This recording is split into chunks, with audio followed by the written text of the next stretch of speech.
उसी नबी का ये भी फरमान है कि अपने घरों को कब्रिस्तान मत बनाओ।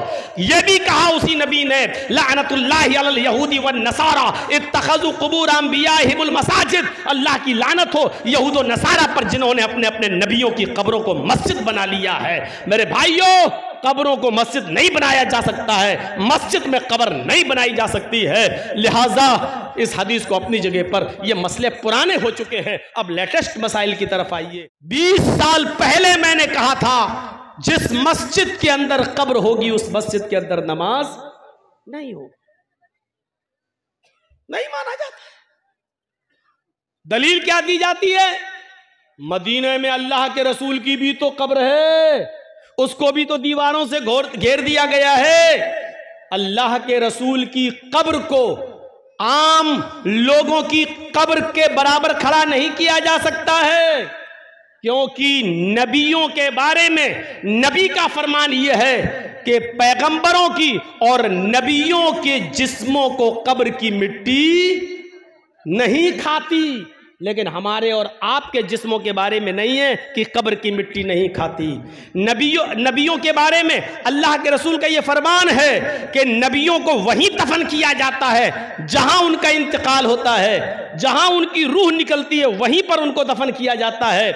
नबियों के लिए मसाइल अलग हैं और अवाम के लिए मसाइल अलग हैं। लिहाजा नबी की कब्र को हम आज की कब्र पर महमूल नहीं कर सकते हैं। अल्लाह के रसूल का ही यह फरमान है कि नबियों को वहीं दफन किया जाता है जहां उनकी रूह निकले, यानी मुझे भी वहीं दफन करना जहां मेरा इंतकाल हो। नबी अकरम ने यह फरमा कर साफ कर दिया कि मेरी कब्र वहीं होगी जहां मेरा इंतकाल होगा। नबियों की कब्र को खोद कर नहीं निकाला जा सकता है, लेकिन किसी इंसान को गाड़ दिया जाए, किसी इंसान को दफन कर दिया जाए और पता चले कि यहाँ तो मस्जिद थी, मस्जिद में एक आदमी को दफन कर दिया गया, अगर 10 साल बाद 20 साल बाद भी पता चले तो फिर उस कब्र को खोदा जाएगा। अगर उसमें से कुछ हड्डियां मिलती हैं तो उनको निकाला जाएगा और उनको मुसलमानों के कब्रिस्तान में मुंतकिल कर दिया जाएगा और कब्र को जमीन के लेवल पर करके उस पर नमाज पढ़ी जाएगी। अगर 10, 15, 20 साल के बाद अगर उसमें हड्डियां भी ना मिले, जब कब्र को खोदा जाए तो उसमें हड्डियां भी ना मिले, क्योंकि जिस्म इंसान का मिट्टी से बना हुआ और जिस्म को मिट्टी बन जाना है। अब अगर हड्डियां नहीं मिलती हैं तो उस कब्र से 1-2 तसला, 1-2 बड़ा बर्तन भरकर मिट्टी निकाली जाएगी और उसको मुसलमानों के कब्रिस्तान में मुंतकिल कर दी जाएगी और इस कब्र को जमीन के बराबर करके उस पर नमाज पढ़ी जाएगी। लेकिन मसला है वो अपनी जगह पर कायम रहेगा।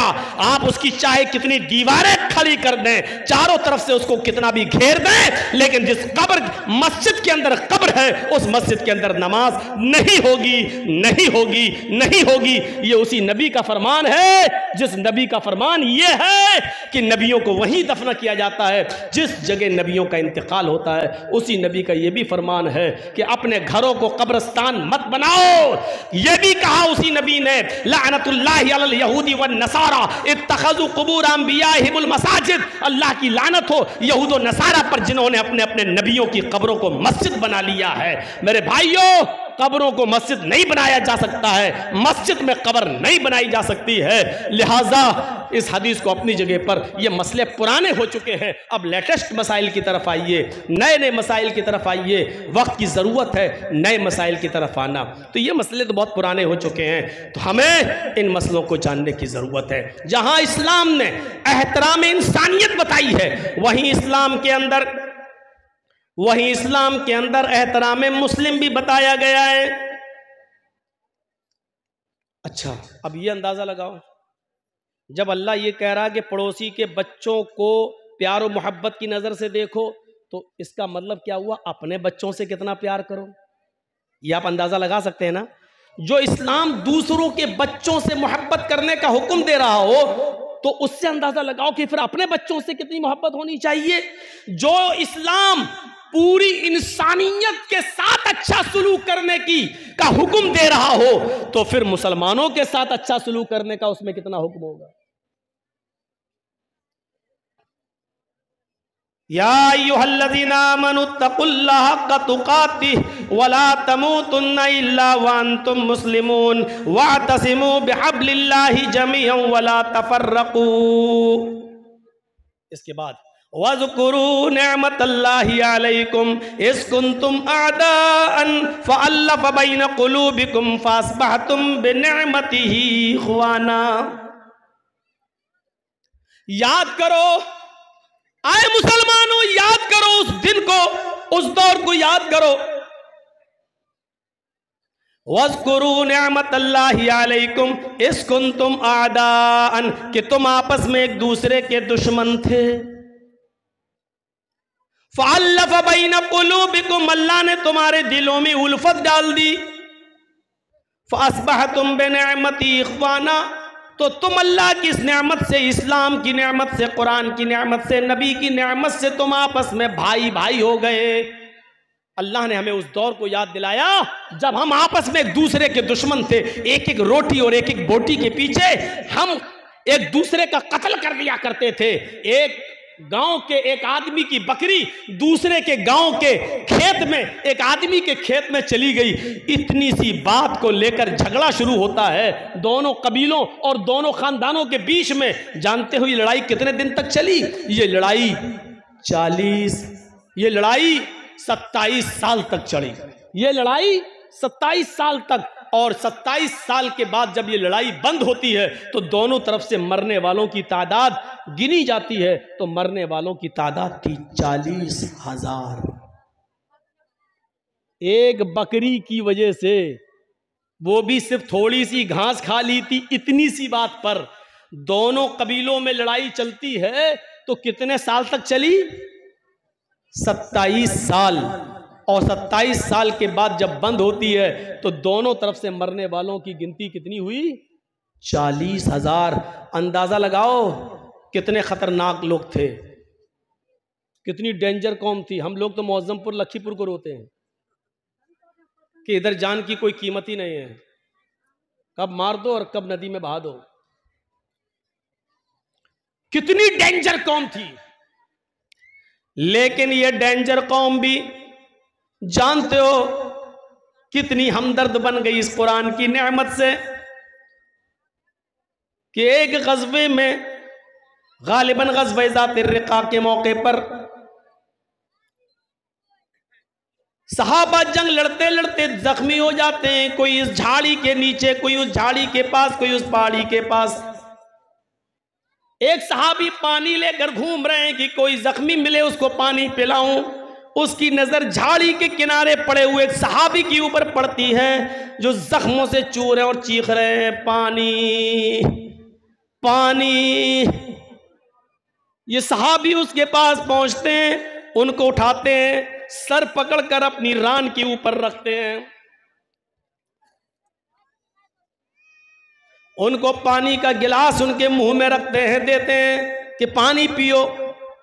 जैसी पानी का गिलास उनके होठों तक जाता है, अभी वो पीते नहीं कि दूसरी झाड़ी से आवाज आती है, पानी, काश मुझे भी पानी मिल जाए, या थोड़ा सा पानी तुम मेरे लिए भी छोड़ देना। ये खुद प्यासा था, इसने पानी नहीं पिया, छोड़ दिया और कहा मेरा भाई मुझसे भी ज्यादा प्यासा है, मुझसे भी ज्यादा पानी का मुतलाशी है, लिहाजा जाओ पहले तुम उसको पानी पिला दो।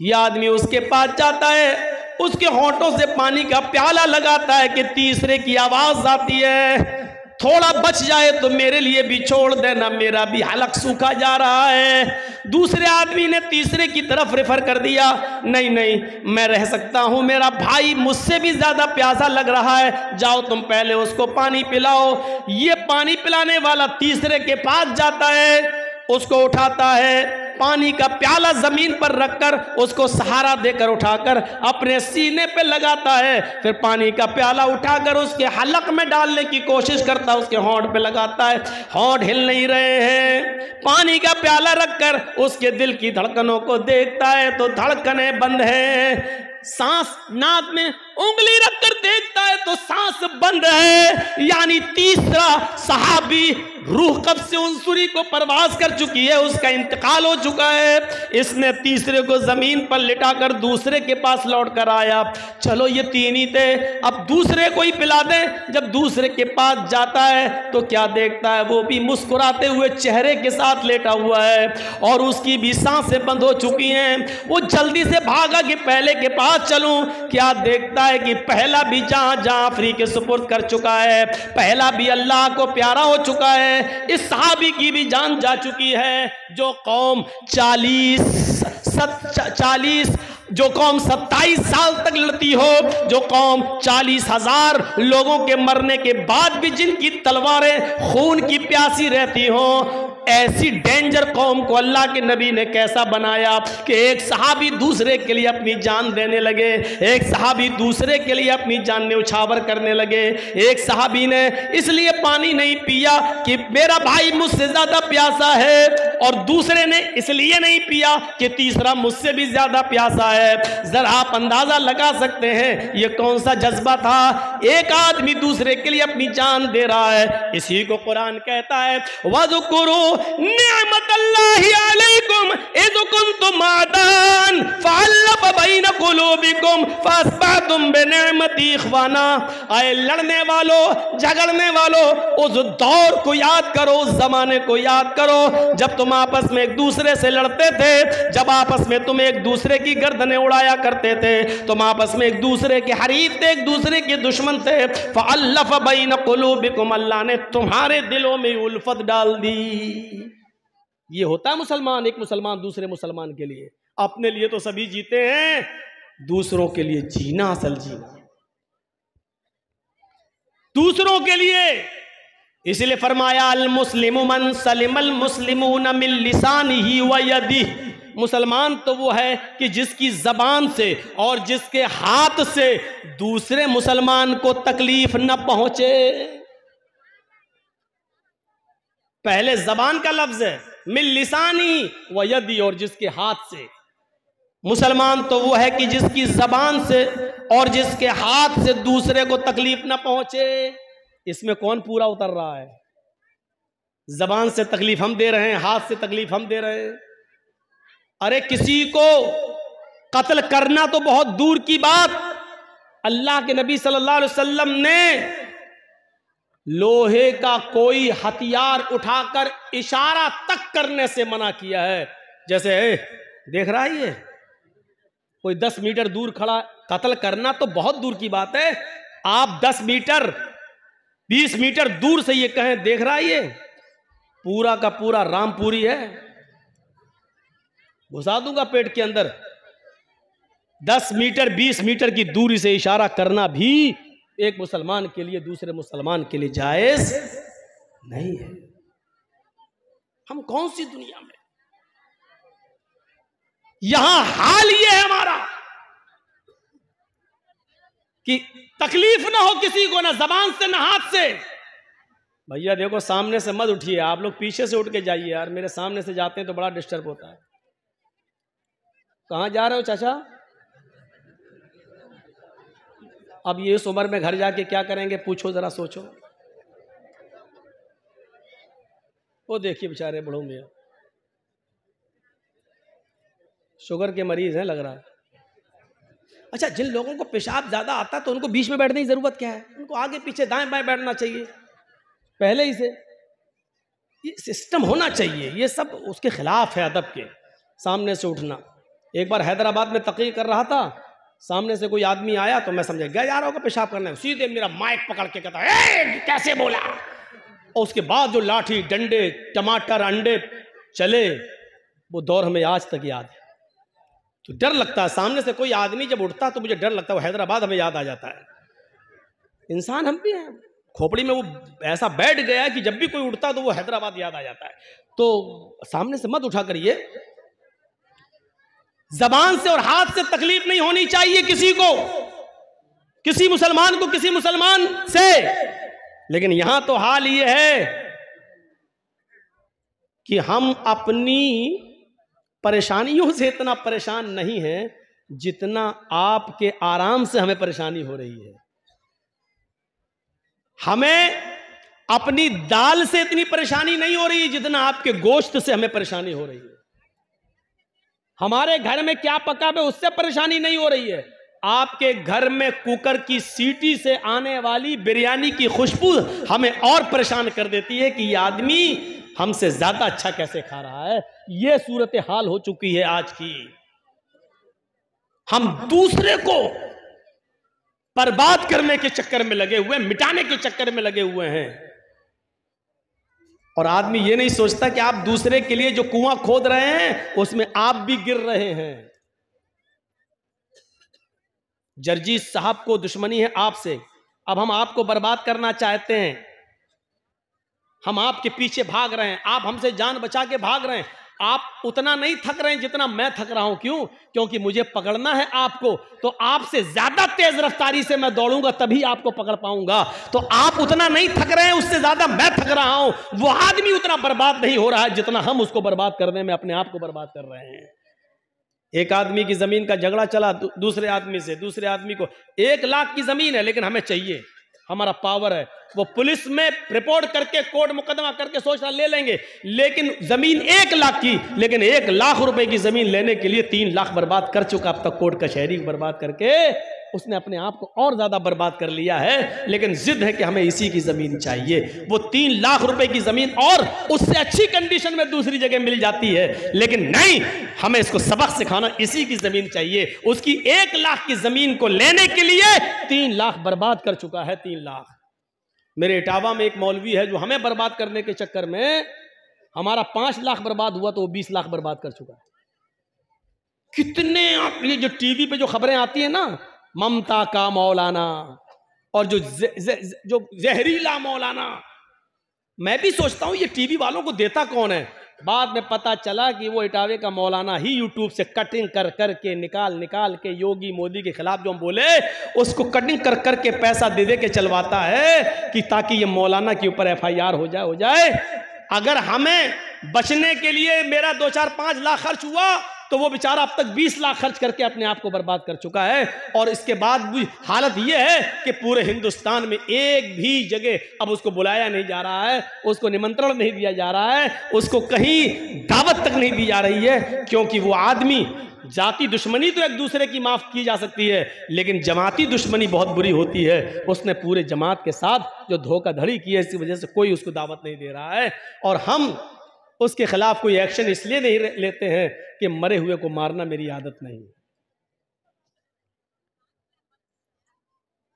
मुझे महात्मा गांधी का वो कौल याद आता है कि किसी को मारना हो तो उसका नाम लेना छोड़ दो, उसको नाम मत लो, अपने आप मर जाता है।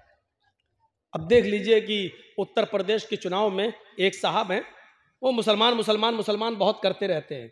आजकल वो बहुत चिल्ला रहे हैं, सपा ने क्या किया, समाजवादी पार्टी के दल्लो, ऐसी तमाम भाषाएं इस्तेमाल की जा रही हैं सिर्फ मुसलमानों में प्रचार करने के लिए।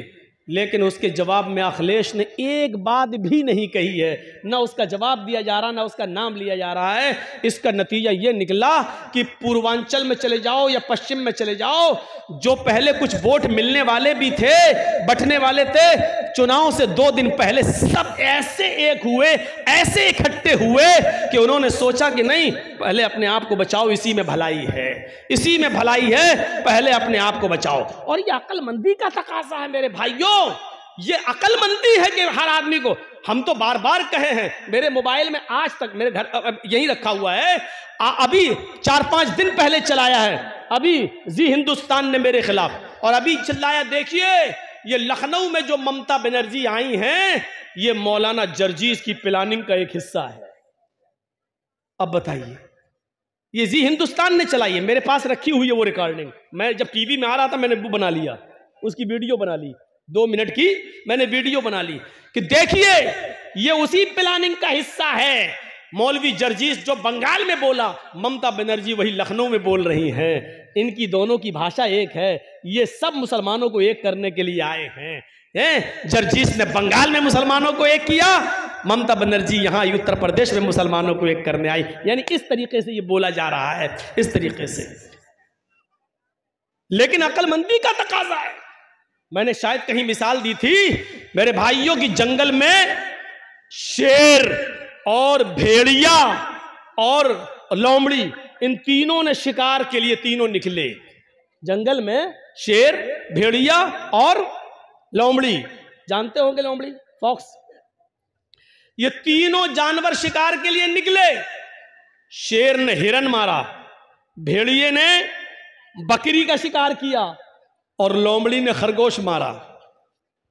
अब शेर ने कहा भेड़िए से, चलो 3 जानवर मरे पड़े हैं, ये हिरन, ये बकरी, ये खरगोश, चलो बताओ किसको कौन सा जानवर खाना है, तुम फैसला करो, मैंने तुम्हें जज बना दिया है। भेड़िया कहता बहुत आसान।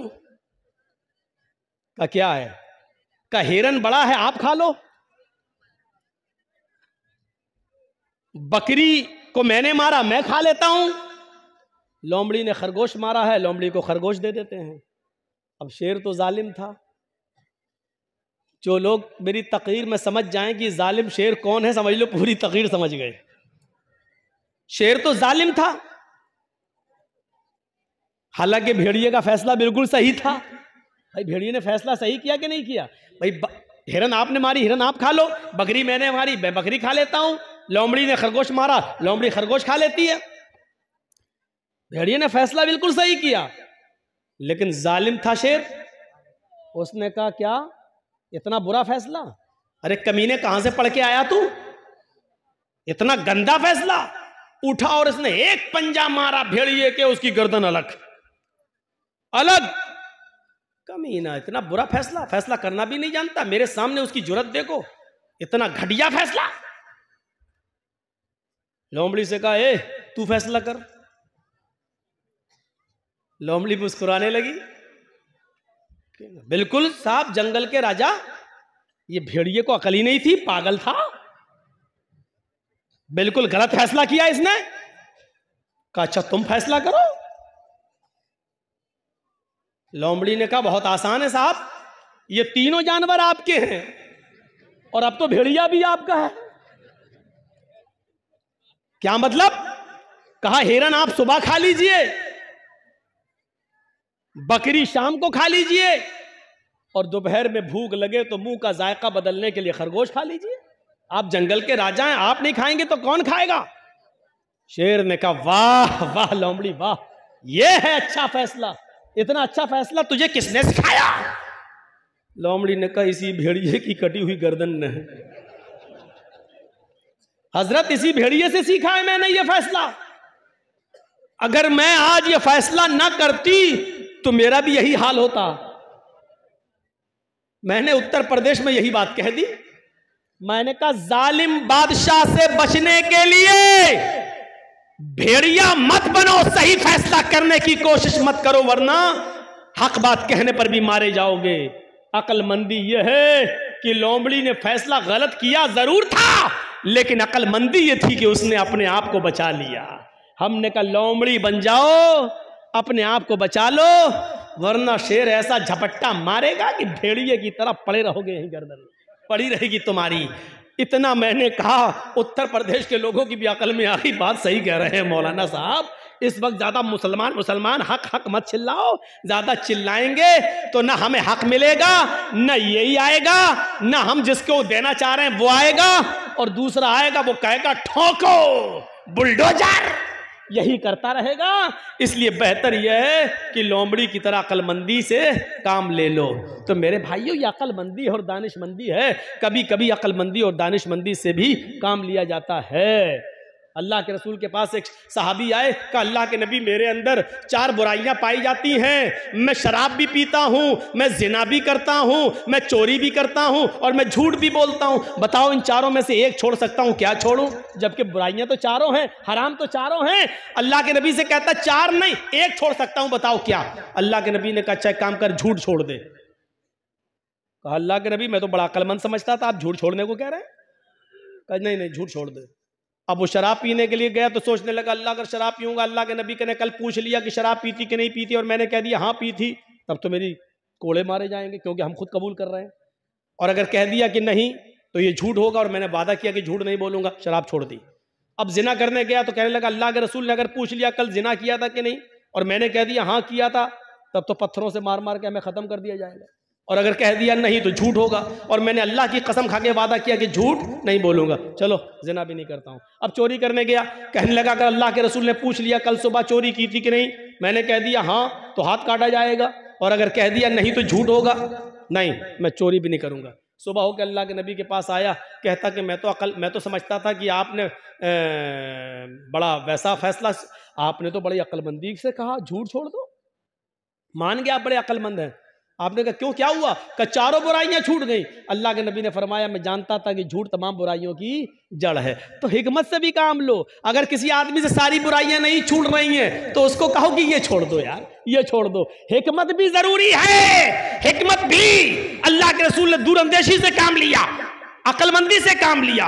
हमें भी हर वक्त अकलमंदी से काम लेने की जरूरत है, अकलमंदी से काम लेने की जरूरत है। आज हमारी यही सूरत हाल हो चुकी है मेरे भाइयों कि हम अपनी परेशानियों से इतना परेशान नहीं है जितना हम दूसरे के सुख से परेशान हैं। हमारी हालत ये हो चुकी है।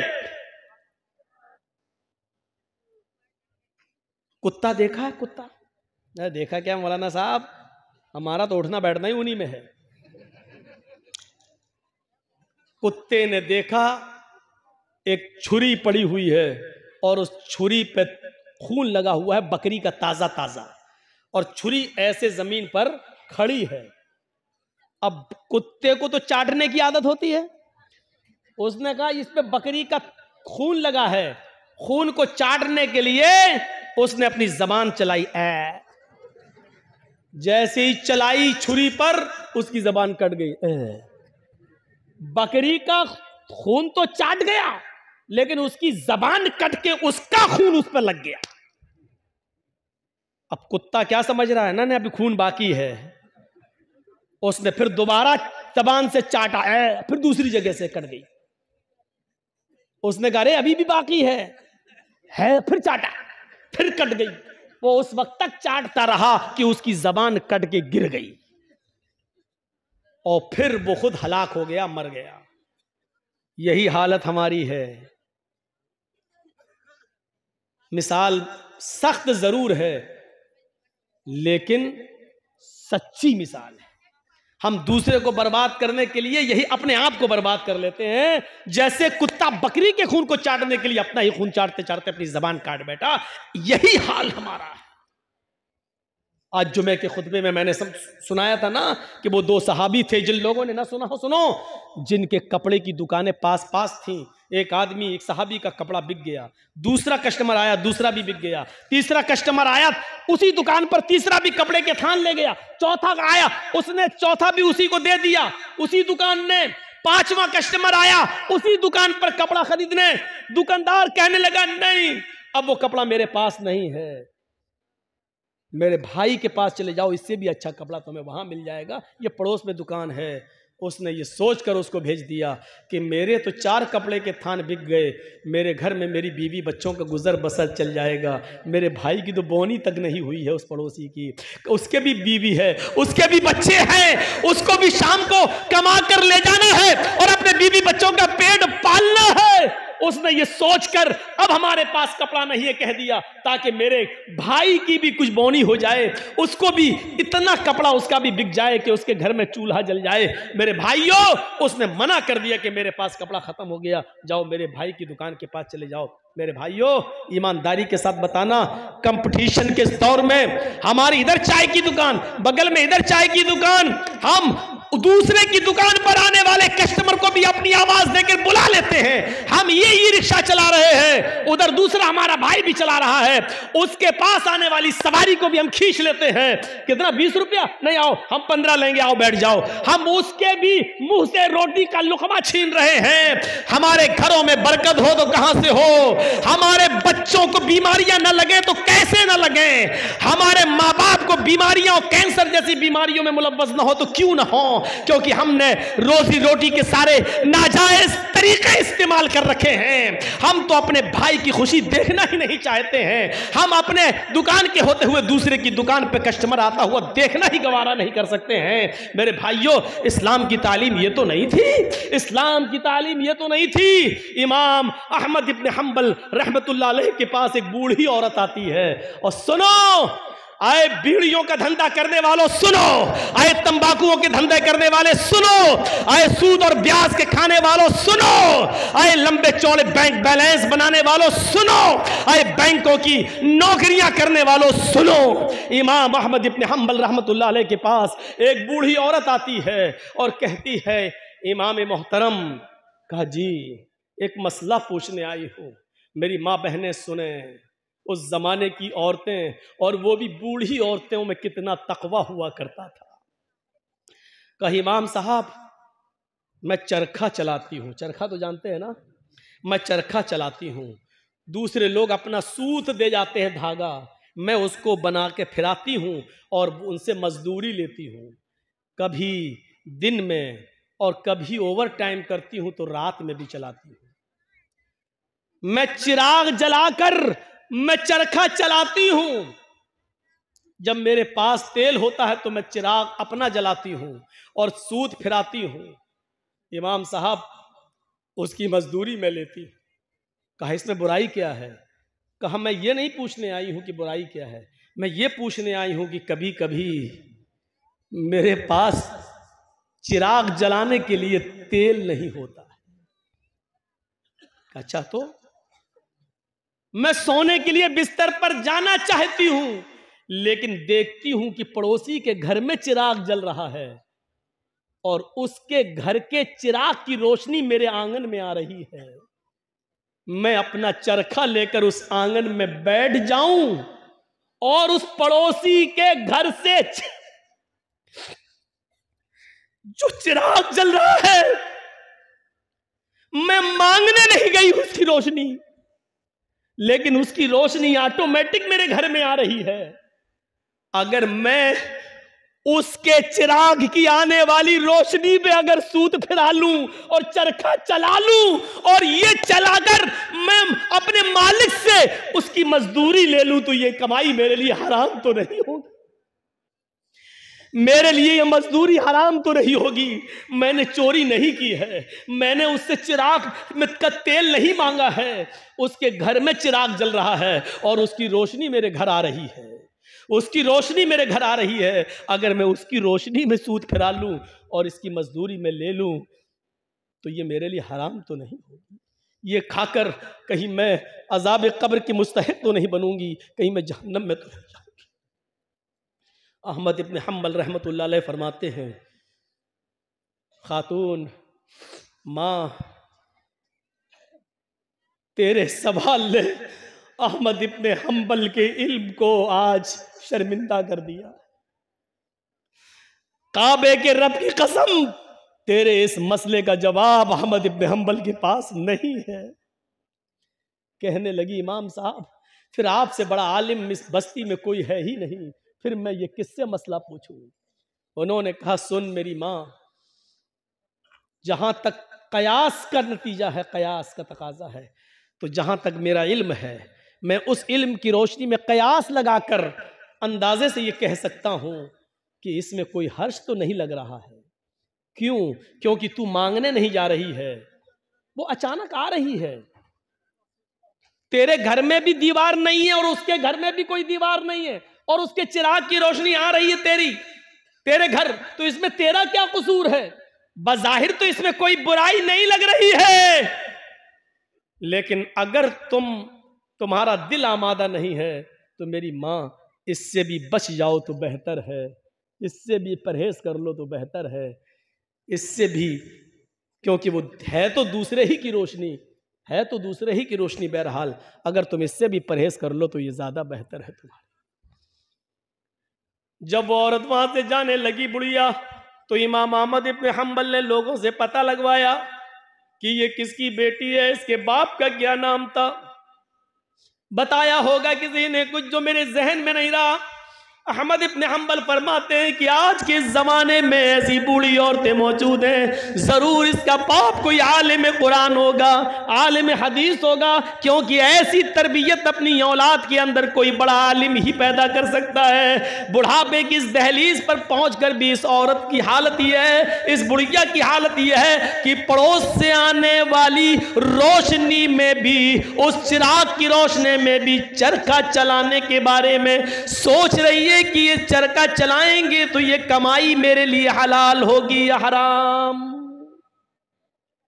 तब ऐसे लोगों की नमाजें अर्श से टकराएं और अल्लाह कबूल ना करे, ऐसा हो ही नहीं सकता है। मेरे भाइयों, इधर हम नमाज पढ़ के निकलते हैं, जो मैं सर बसजदा हुआ जमी पर तो आसमां से आने लगी ये निदा, तेरा दिल तो है सनम आशना, तुझे क्या मिलेगा नमाज।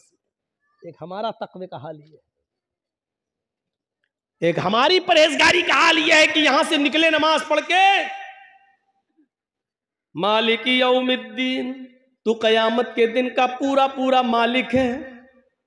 इय्याका नअबुदु व इय्याका नस्तईन, तेरी ही इबादत करते हैं, तुझसे ही मदद मांगते हैं। इहदिनस सिरातल मुस्तकीम, जो सीधा रास्ता उस पे चला और तमाम बुरे रास्तों से बचा ले। यहां ये दुआ मांग के हटे, सलाम अलैकुम व रहमतुल्लाह, सलाम अलैकुम व रहमतुल्लाह। जैसी सलाम फेरा और मस्जिद के बाहर निकलते ही जेब में बीड़ी रखी है, निकाली और माचिस जलाई और सूरह दुखान की तिलावत शुरू, धुआं धक्कड़ शुरू। अभी 10 मिनट भी नहीं हुए ये कहते हुए कि इहदिनस सिरातल मुस्तकीम, आय अल्लाह हमको सीधे रास्ते पे चला, आय अल्लाह गंदे और गलत रास्तों से हमारी हिफाजत फरमा। अब ये दुआ मांगे हुए 10 मिनट भी नहीं हुए और यहां आकर ये है हमारी इबादतों का और हमारी नमाजों का हाल। मेरे भाइयों, जायजा लो, इमाम अहमद इब्न हंबल के पास जो बूढ़ी औरत आती है, उस औरत के सवाल से जरा इबरत हासिल करो कि हमारी इबादतें अल्लाह के यहां कबूल हो भी रही होंगी या नहीं हो रही होंगी। सोचो तो सही, गौर तो करो। मेरे भाइयों, यहां आदि इब्ने उमैर है, जंग बदर में गिरफ्तार करके लाए जाते हैं। आदि इब्ने उमैर है, गिरफ्तार करके लाए जाते हैं, पकड़ के लाए जाते हैं, पैरों में बेड़ियां डाल दी जाती हैं। ये आदि इब्ने उमैर मुसाब इब्ने उमैर के भाई हैं, भाई मोमिन है और आदि काफिर है। मुसाब सहाबी और आदि काफिर, दोनों भाई हैं, सगे भाई हैं। अल्लाह के नबी सल्लल्लाहु अलैहि वसल्लम ने फरमाया कि जो गिरफ्तार करके काफिर लाए गए उनके पैरों में बेड़ियां डाल दो। आदि के पैरों में जब बेड़ियां डाली जाने लगी तो मुसाब इब्ने उमैर वहीं खड़े हो गए और जो उनके पैरों में बेड़ियां डाल रहा था सहाबी, आदि इब्ने उमैर के पैरों में वहीं खड़े होकर मुसाब इब्ने उमैर कहने लगे, आए सहाबी अपने दोस्त से, आए दोस्त, इसके पैरों में बेड़ियां जरा टाइट डालो, यहां से कस दो, मैं इसको अच्छी तरीके से जानता हूं, ये लॉक तोड़ने में, जंजीर तोड़ने में बड़ा माहिर है, यहां से टाइट कर दो वरना ये तोड़ के भाग जाएगा। जब मुसाब इब्ने उमैर ये कह रहे थे कि इसके पैरों में यहां से टाइट करो, यहां से टाइट करो, यहां से लॉक लगाओ, तो आदि इब्ने उमैर को इतना गुस्सा आ रहा था कि मारे गुस्से के आदि चीख पड़ा, आए मुसाब तुझे शर्म आनी चाहिए, तू उसी उमैर का बेटा है जिसका बेटा मैं हूं, तेरी रगों में उसी बाप का खून तोड़ रहा है जिसका खून हमारी रगों में तोड़ रहा है, लेकिन आज तुझे भाई कहते हुए शर्म आ रही है।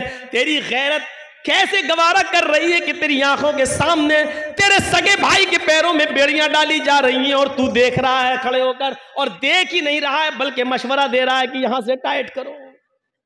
थूकता हूं तुझ पर, भाई कहते हुए शर्म आती है तुझे। इधर मुसाब इब्ने उमैर कहते हैं, चुप, खामोश, तू भाई है मेरा? नहीं, तू मेरा भाई नहीं है। आदि कहता है, क्या उमैर तेरा बाप नहीं है? क्या मेरी मां तेरी मां नहीं है? क्या उमैर का खून तेरी रगों में नहीं दौड़ रहा है? क्या मेरी मां का दूध तेरी रगों में खून बनकर नहीं दौड़ रहा है? जवाब दिया, उमैर मेरा बाप है, ये सच है। तेरी माँ मेरी माँ, ये सच है। तूने और मैंने एक ही माँ का दूध पिया है, ये भी सच है। तेरी और मेरी रगों में एक ही बाप का खून दौड़ रहा है, ये भी सच है। लेकिन ये सच नहीं है कि तू मेरा भाई है। जानता है मेरा भाई कौन है? अदी ने कहा फिर कौन है अगर मैं तेरा भाई नहीं हूं? मेरा भाई वो है जो तेरे पैरों में बेड़ियां डाल रहा है? ये तेरा भाई है? हाँ, इसलिए कि मेरे इस भाई ने कलमा पढ़ा है, अशहदु अल्ला इलाहा इल्लल्लाह व अशहदु अन्ना मुहम्मदन अब्दुहु व रसूलुहु। बुखारी शरीफ की हदीस के इस वाक़े से हमें यह पता चलता है मेरे भाइयों कि इस्लाम लाने के बाद, ईमान कलमा पढ़ने के बाद, ला इलाहा इल्लल्लाह मुहम्मदुर रसूलुल्लाह का इकरार करने के बाद, इस्लामी रिश्ते से कलमे की बुनियाद पर अपने साथी की जो इज्जत होती है वो फिर सगा भाई भी वो दर्जा नहीं रखता है। क्या जवाब दिया? खूनी रिश्ते को कुर्बान कर दूंगा, लेकिन कलमे की बुनियाद पर ये मेरा भाई है, इस रिश्ते को मैं कुर्बान नहीं करूंगा। आए आदि, तू मेरा भाई नहीं, मेरा भाई वो है जो मेरे पैरों में बेड़ियां डाल रहा है, इसलिए कि इसने कलमा पढ़ा है, अशहदु अल्ला इलाहा इल्लल्लाह व अशहदु अन्ना मुहम्मदन अब्दुहु व रसूलुहु। इस कलमे की बुनियाद पर ये मेरा भाई है, तू भाई नहीं है।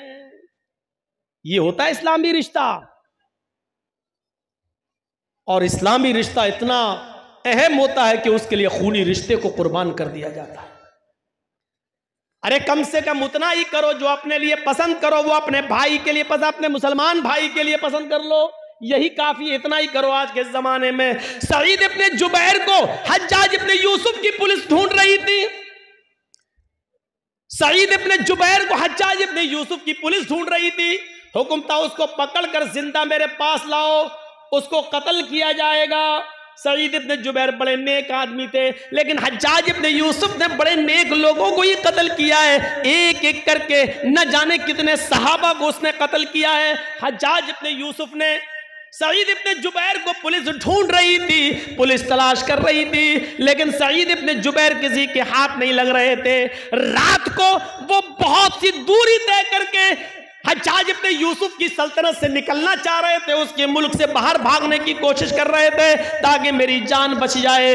लेकिन रात का वक्त था, अंधेरे में फायदा उठाकर वो जाया करते थे, और जब सुबह होती थी तो कहीं पनाह ले लिया करते थे ताकि हज्जाज इब्ने यूसुफ की पुलिस हमको न पकड़ ले।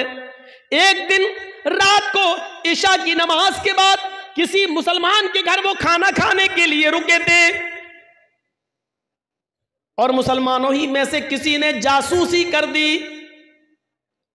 हज्जाज इब्ने यूसुफ की पुलिस को बता दिया कि सईद इब्ने जुबैर फला आदमी के घर रुके हुए हैं, और रात का हिस्सा गुजरने के बाद वो इस घर से निकलेंगे और वो फिर भागेंगे। हज्जाज इब्ने यूसुफ की पुलिस आती है और इशा की नमाज के बाद उस घर पे छापा मारती है। सईद इब्ने जुबैर पकड़ लिए जाते हैं। अब बताता हूं, जासूसी किसने की? अपनों ने। अपने ही जासूसी करते हैं। लॉकडाउन के मौके पर आपने देखा होगा, हमारे उत्तर प्रदेश में तो वही हाल था, जब हर चीज का गोश्त बंद था, कुछ नहीं ले सकते थे, और चोरी छुपे कोई अगर भैंस काट लेता था तो अपने ही लोग जासूसी करते थे, फलां के घर में भैंस हुई है, और पुलिस आकर छापा मारती थी। जितने की भैंस नहीं उससे ज्यादा जुर्माना वसूल करती थी। अपने ही जासूसी करते हैं। इनाम का लालच होगा, इतना मिलेगा। सईद इब्ने जुबैर पकड़ लिए जाते हैं और सईद इब्ने जुबैर को हज्जाज इब्ने यूसुफ के पास लाया जा रहा है, लेकिन जहां पकड़े गए वहां से हज्जाज इब्ने यूसुफ इतना दूर है कि वहां तक जाने में 1 हफ्ता लग जाएगा। घोड़े पर, ऊंट पर बैठकर सफर किया जाए तो 1 हफ्ता लग जाएगा। कितना? 1 हफ्ता। लेकिन चल रहे हैं। नमाज का वक्त होता, वो नमाज पढ़ते। सफर में रोजा माफ है, लेकिन सईद इब्ने जुबैर सफर में भी रोजा रख रहे हैं, क्योंकि उनको मालूम हो चुका है कि अब मेरी मौत का वक्त करीब है। हज्जाज के सामने मैं लाया जाऊंगा और मुझे कत्ल कर दिया जाएगा। लिहाजा वो दिन में रोजा रखना शुरू कर दिए। जहां पुलिस वाले आराम करने के लिए रुकते, वो वहीं नमाज पढ़ना शुरू कर देते और नफली इबादत करना शुरू कर देते। सईद इब्ने जुबैर की इबादत पुलिस वालों को बड़ी पसंद आई, उनका अखलाक बहुत पसंद आया। हज्जाज के इन दोनों पुलिस वालों ने 3 दिन के बाद कहा, देखो सईद इब्ने जुबैर बड़ा नेक आदमी है, अगर इसको हम हज्जाज के पास ले जाएं तो हज्जाज इसको कत्ल कर देगा, बेचारा बच्चों वाला आदमी है, बीवी बच्चे इसके महरूम हो जाएंगे, और हज्जाज को क्या मालूम कि हमने इसको पकड़ा है। ऐसा करो, इस बेचारे को छोड़ देते हैं, ये नेक आदमी है, अच्छा आदमी है, हज्जाज तो जालिम है, वो इसको कत्ल कर देगा। इन दोनों पुलिस वालों ने आपस में सलाह और मशवरा किया कि इस नेक आदमी के कत्ल की जिम्मेदारी हम अपने ऊपर न लें, छोड़ देते हैं इसको। ये दोनों पुलिस वाले सईद के पास आए, कहने लगे, आए सईद इब्ने जुबैर, आए सईद इब्ने जुबैर, तुम्हारी इबादत ने, तुम्हारे अखलाक ने मेरा दिल मोह लिया है। हम नहीं चाहते कि तुम्हें हज्जाज के पास लेकर चले, मेरा दिल चाहता है कि तुम्हें हम छोड़ दें। आए हज्जाज, ये रात का वक्त है, अंधेरे का फायदा उठाओ और तुम निकल जाओ। हज्जाज को तो मालूम नहीं है कि मैंने तुम्हें गिरफ्तार कर लिया है। हम उसके पास जाएंगे और कह देंगे कि हमें सईद इब्ने जुबैर मिले ही नहीं। सईद इब्ने जुबैर ने कहा, तुम्हारी बड़ी मेहरबानी, मैं कसीरुल अयाल हूँ, मेरे बच्चे ज़्यादा हैं, मेरी बीवी है, बच्चों का बोझ है मेरे ऊपर, अगर तुम मुझे छोड़ रहे हो तो ये तुम्हारा रहम व करम है मेरे ऊपर। अच्छा है, छोड़ दीजिए भाई, मैं आपका ये एहसान कभी भूलूंगा नहीं। उन्होंने कहा, एहसान की क्या बात है, आप मुजरिम नहीं हैं, हज्जाज आपका दुश्मन है, वो आपको कत्ल करना चाहता है, जाओ। आए सईद, मैंने तुम्हें छोड़ दिया है, जाओ चुपके से, जाओ, निकल जाओ। सईद इब्ने जुबैर बड़े खुश होते हैं कि मुझे हज्जाज के पुलिस वालों ने छोड़ दिया, लेकिन उनकी खुशी ज्यादा देर तक न रही। वो थोड़ी दूर तक आगे गए होंगे, जैसे यहां से मौजमपुर बस आपका स्टैंड 1 किलोमीटर तकरीबन गए होंगे, मुश्किल से 1 किलोमीटर गए होंगे, और जाने के बाद वहां कुछ सोचने लगते हैं और सोचकर फिर वहां से वापस आते हैं। 1 किलोमीटर गए, लेकिन कुछ उनके दिमाग में आया और वहां से सोचकर वो फिर लौटे आए, और लौट कर आने के बाद उन दोनों पुलिस वालों के पास आ गए और कहने लगे, अरे हज्जाज इब्ने यूसुफ के पुलिस वालों, मुझे हज्जाज के पास ले चलो, मैं भाग कर छिप कर भागना नहीं चाहता, मुझे हज्जाज के पास ले चलो। पुलिस वालों ने कहा, तुम्हारा दिमाग खराब है सईद, हज्जाज तुम्हारी जान का दुश्मन है, तुम्हें कत्ल कर देगा। कहा, वो मैं जानता हूं कि वो मुझे कत्ल करेगा, फिर का इसके बावजूद मैं उसके सामने जाना चाहता हूं। पुलिस वाले कहते, हज्जाज, आए सईद, बेवकूफी मत करो, मैंने तुम्हें छोड़ दिया, फिर तुम क्यों आए। सईद इब्ने जुबैर रोते हैं और रोते हुए कहते हैं, आए पुलिस वालों, तुम्हें नहीं मालूम, जिस आदमी ने मेरी जासूसी की और तुम्हें यह बताया कि मैं इस घर में छिपा हूं, वो तो कहीं ना कहीं से देख ही रहा होगा, उसको तो ये मालूम ही होगा कि तुम दोनों ने मुझे गिरफ्तार कर लिया है, मुझे पकड़ लिया है। वो आदमी हज्जाज को ये खबर दे देगा, इन दोनों पुलिस वालों ने सईद को गिरफ्तार कर लिया। आए पुलिस वालों, अगर हज्जाज को यह पता चल गया कि तुमने मुझे पकड़ लिया था और फिर छोड़ दिया, तो मैं तो बच जाऊंगा, लेकिन फिर तुम्हारा हश्र यह होगा कि तुम दोनों को खूनी चमड़े पर लिटाकर बिठाकर तुम्हारी गर्दनों को उड़वा देगा, और मैं ये नहीं चाहता कि मेरी जान बच जाए और मेरे बदले में तुम दोनों की जान चली जाए, मेरी गर्दन महफूज रहे और तुम दोनों की गर्दनें कट जाएं। अल्लाह के नबी ने फरमाया, जो अपने लिए पसंद करो वो अपने भाई के लिए पसंद करो, और जो अपने लिए पसंद ना करो वो अपने भाई के लिए पसंद ना करो। जब मुझे अपनी गर्दन अपने लिए कटाना पसंद नहीं है, तो अपने वजह से, मेरी वजह से तुम दोनों की गर्दनें कट जाएं, ये मुझे कैसे पसंद हो सकता है। अगर मेरे बीवी बच्चे हैं तो आपके भी तो बीवी बच्चे हैं, फिर मेरे बीवी बच्चों में मैं खुश रहूं और तुम दोनों की जान जाए और तुम दोनों की बीवी बच्चे एक दूसरे के ऊपर बोझ बन जाएं, ये इस्लाम ने नहीं सिखाया, ये हमारे नबी ने नहीं सिखाया। आए हज्जाज के पुलिस वालों, मुझे हज्जाज के पास लेकर चलो। इसके बावजूद उन दोनों ने समझाया, लेकिन नहीं माने सईद इब्न जुबैर, हम अपने लिए तुम्हारी जिंदगी खतरे में नहीं डाल सकते हैं। आखिरकार जिद करते रहे और वो दोनों पुलिस वाले उनको पकड़कर हज्जाज के सामने ले आए। हज्जाज ने कहा, बहुत बहुत मुबारक, तुम इनको पकड़ कर लाए हो, तुम्हें इनाम से नवाजा जाएगा। और कहा, कोई ख्वाहिश है तुम्हारी? उन्होंने वही ख्वाहिश जाहिर की कि हमें 2 रकात नमाज पढ़ना है। कहा, पढ़ लो। खूनी चमड़ा बिछा दिया गया। कुछ खाना है, कुछ पीना है? कहा, नहीं। क्यों? आखिरी तमन्ना तो सबसे पूछी जाती है, कुछ खाना हो पीना हो तो बता दो। सईद इब्न जुबैर ने कहा, इन्नी साइमुन, मैं रोजे से हूं। हज्जाज इब्न यूसुफ ने कहा, चलो।